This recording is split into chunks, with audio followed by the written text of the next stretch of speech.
test is in 4 parts: Part 1, Part 2, Part 3, and Part 4. Now look at Part 1. Part 1. You will hear a student talking to the study abroad coordinator at her university.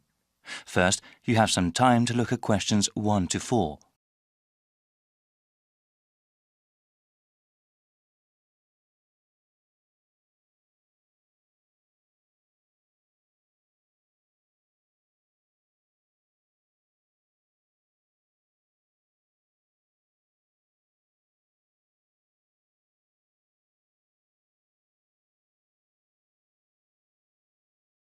Now we shall begin. You should answer the questions as you listen, because you will not hear the recording a second time. Listen carefully and answer questions 1 to 4. Hi, Leela. Please sit down. So you were interested in studying abroad next year, right? Yes, that's right. I've always wanted to live and study in South America. Okay, well, I have to go over a few things with you first, Leela. Once I get some information, I can tell you about studying abroad. What is your last name? Kim. That's K-I-M-H. Okay, now, when are you interested in studying abroad? I want to study my entire third year of university abroad. Wow, that's a long while, but well worth it. Have you ever lived or studied abroad before? Yes, I took a summer language program in Buenos Aires, Argentina. Will you be applying for financial aid for your year abroad? I think I will be. Living costs are lower in South America, but plane tickets can be very expensive. What kind of degree do you want? I plan to obtain a Bachelor of Arts in Spanish and Latin American history. I'm especially interested in how countries there became democracies. That sounds very interesting. Do you have any idea what countries you want to study in? I think I'll do 1 semester in Bolivia and then another semester in Peru. That's all the basic information I need. Just ask if you need anything else. Before you hear the rest of the dialogue, you have some time to look at questions 5 to 10.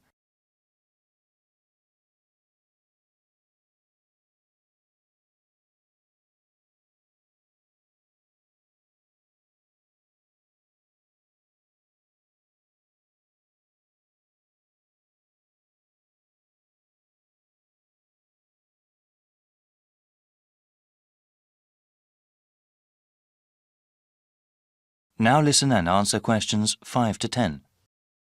Now, Leela, there are some things I have to explain to you about going abroad for a year. You know that it can be difficult at times.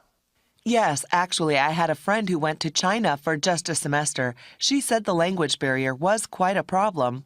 Actually, not only is there a language barrier, there are also cultural differences that can make living or studying in another country very difficult. You mentioned going abroad before, but over the course of a year, some people can experience severe loneliness. I think I'm prepared to deal with that. Also, you have to be organized when it comes to applying for your study abroad program. Our university here may not accept every course you take abroad. You have to make sure with your academic advisor about which ones are appropriate and will count towards your degree. Understood. Thanks for the advice. Actually, I did want to go over the application procedure briefly with you. I read it on the website, but... Yes, it can be slightly confusing. First of all, please remember to keep your grade point average at 3.2 or above. There are high standards for those sponsored by the school to study in another country. Once you have declared your major, you can begin your research into which programs you want to go to. After filling out the appropriate application, you will submit them to the Office of Study Abroad. After they review your materials, you will be informed about whether or not you can study abroad under the university's name. You will also be informed about how much financial aid you will receive. Sounds slightly daunting. Well, from what I have seen, I don't think you need to worry. Okay then, I'll print the forms from the online website now and get started. Good luck, Leela. Thank you so much. No problem. If you have any other questions, please email or call. I will. Bye then. That is the end of Part 1. You now have half a minute to check your answers.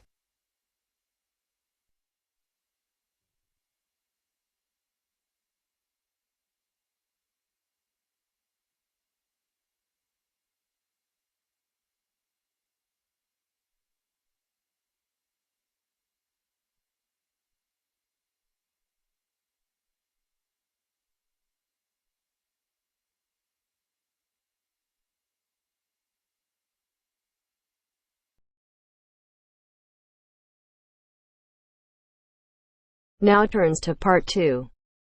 Part 2. You'll hear an orientation given to new students about technology services on campus.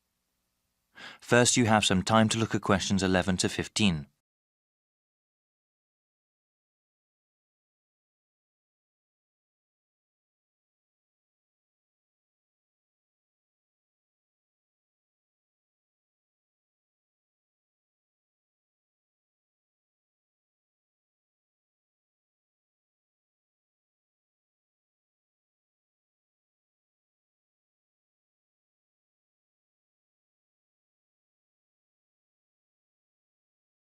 Now listen to the first part of the orientation and answer questions 11 to 15.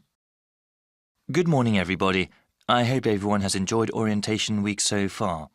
I know that you all have been getting quite a bit of information, but I really do need to give you some more regarding the Information and Computer Services, ICS, here at Kudrow College. I've been here long enough to remember when kids hauled their typewriters around. Having a computer, whether it is a desktop or laptop, is now indispensable. They are so necessary, in fact, that our school is willing to help students with financial aid, if they need it, in order to purchase a computer. If you want to know how the school can help you get a computer, please visit our website or the IECS Centre. Though we coordinate the One Student, One Computer program, our main task at ICS is to help students deal with any technical issues that they have. We have a help desk where students can call in and ask about any computer problems they have. At this time of the school year, the help desk assists students with connecting computers to the school network. Included in your orientation packets are instructions on how to do so. As you can see, the instructions for connecting a Windows-based PC is much more complicated than for an Apple computer. We actually recommend the latter because it is good for students to focus on their work, not on solving problems that come from the computer's operating system. If you call the help desk, you can also get help with things like connecting your printer. Best of all, if your computer is having major problems, you can bring it in and get it serviced. Before you hear the rest of the orientation, you have some time to look at questions 16 to 20.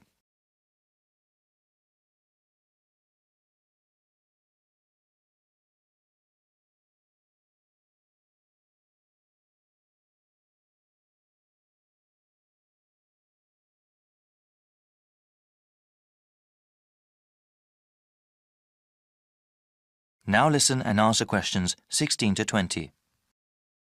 I will tell you how to bring in your computer if you have any problems with it. If I'm not there, you can talk to the full-time attendant, Jacob. That's J-A-K-O-B, Bianchi. Jacob has many years of experience in computer service.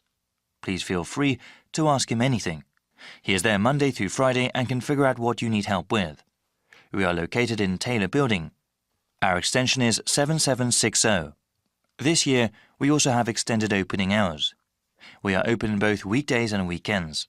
During the week, we are open from 9 to 7 and on Saturdays from 12 p.m. to 5 p.m. Fill out a form and if you need to drop your computer off, we'll get it fixed right away. Thank you all for listening and good luck with your studies.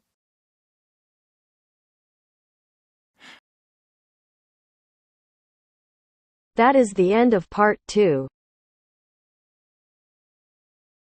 You now have half a minute to check your answers.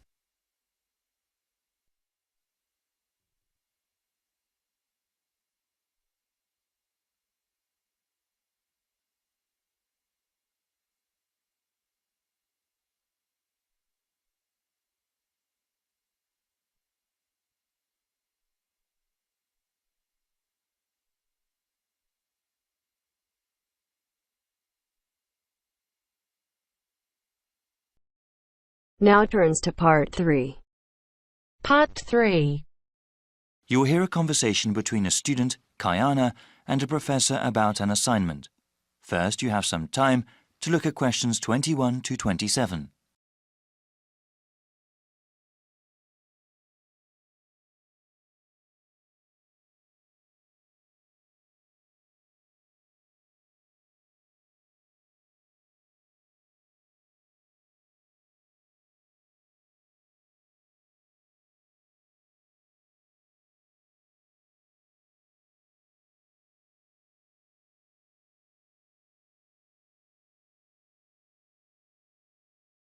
Now listen carefully and answer questions 21 to 27.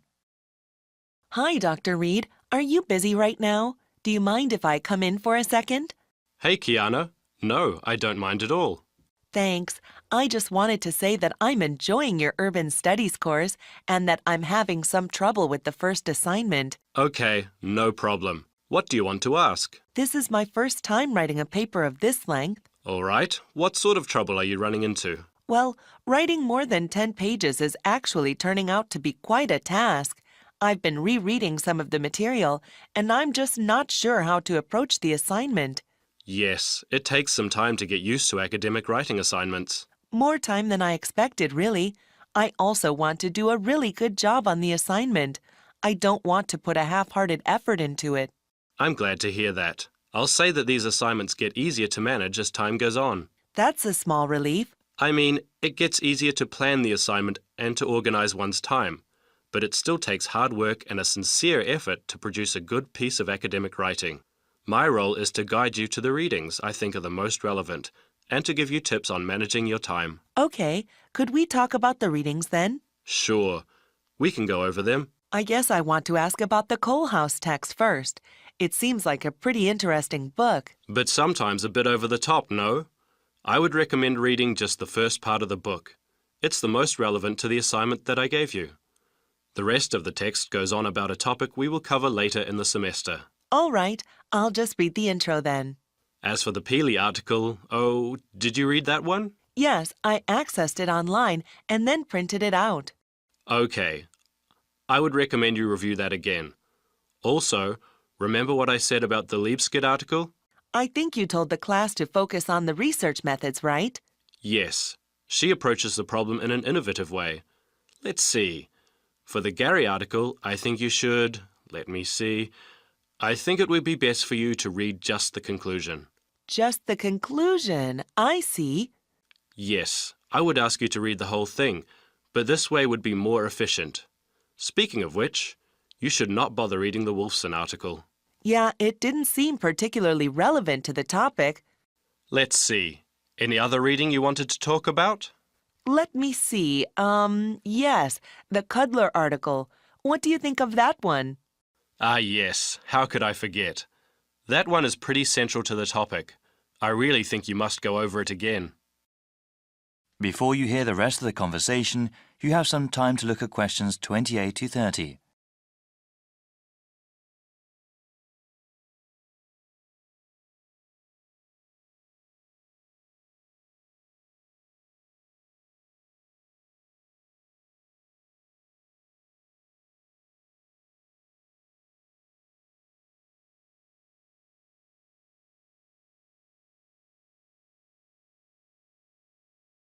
Now listen and answer questions 28 to 30.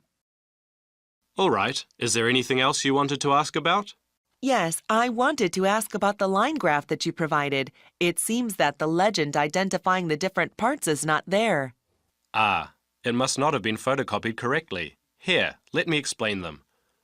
They all represent percentages of the population in Manassas, okay? Line 1 here at the top is the percentage of people who were born in a foreign country. Born outside the country. Okay, and this one? The next line down, line 2 refers to the percentage of people with citizenship. All right, got it. Those making a middle-class wage are represented by the fifth line down.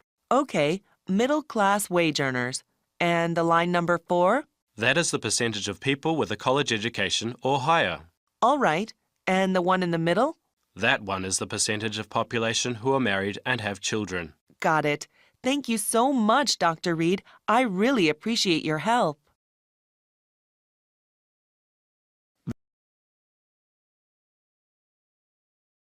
That is the end of part 3. You now have half a minute to check your answers.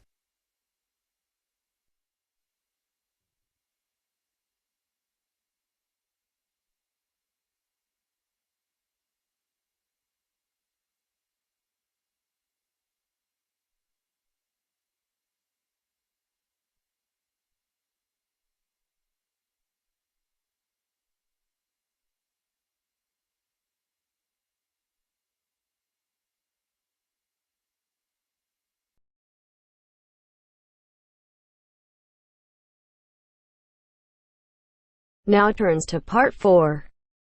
Part 4. You will hear the first part of one lecture, in a series of lectures about environmental issues. First, you have some time to look at questions 31 to 40.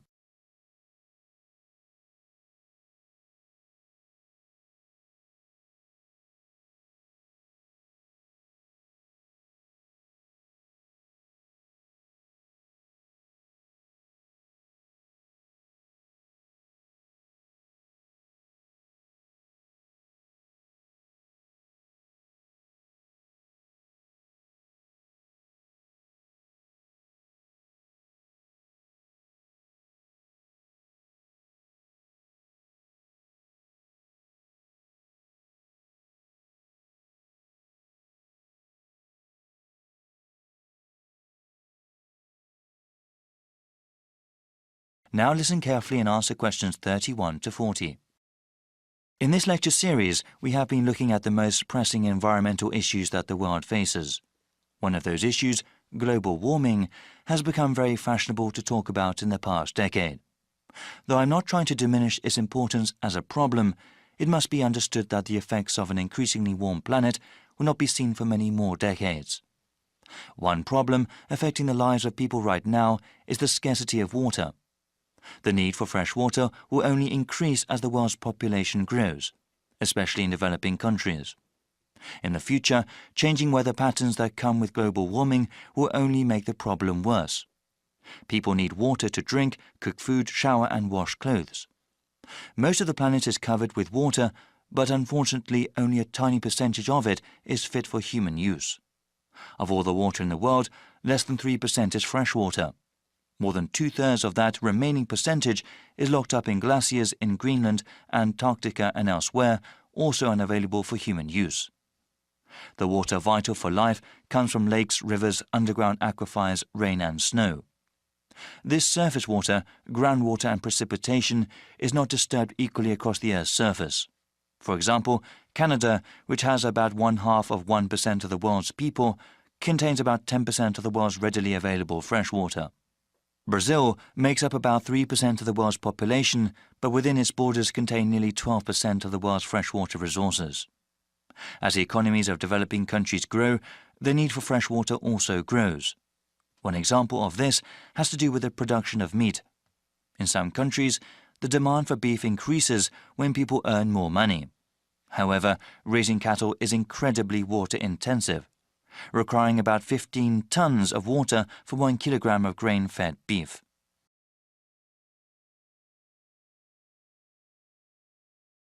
The scarcity of water has a direct impact on human life. When people are forced to walk many kilometers to the nearest source of fresh water, it may take hours away from their day. This, in turn, takes time away from school or from other productive work that helps the general economy. A number of solutions have been proposed to deal with the scarcity of water. Some of them are technological, like the construction of desalination plants. These plants convert brackish salty seawater into water fit for human use. They are very expensive to operate and maintain, though, and cannot meet the world's growing demand for water. Other kinds of solutions involve only a little technology or involve modifying individual people's habits. In a rural part of India, a village facing water shortage started collecting rainwater. A simple system allowed them to save water that fell over a large area and use it during dry periods. In the suburbs that surround the cities of developed countries, house owners are using xeriscaping techniques. The main purpose of xeriscaping, unlike traditional landscaping, is not to use supplemental irrigation. This requires the use of plants, shrubs and trees that are appropriate for the climate. In dry areas, this means planting ones that use less water. In the future, many countries will need to use a variety of these techniques in order to provide enough water for their citizens.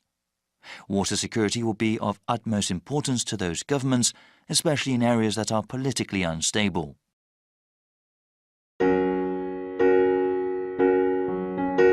That is the end of Part 4. You now have half a minute to check your answers.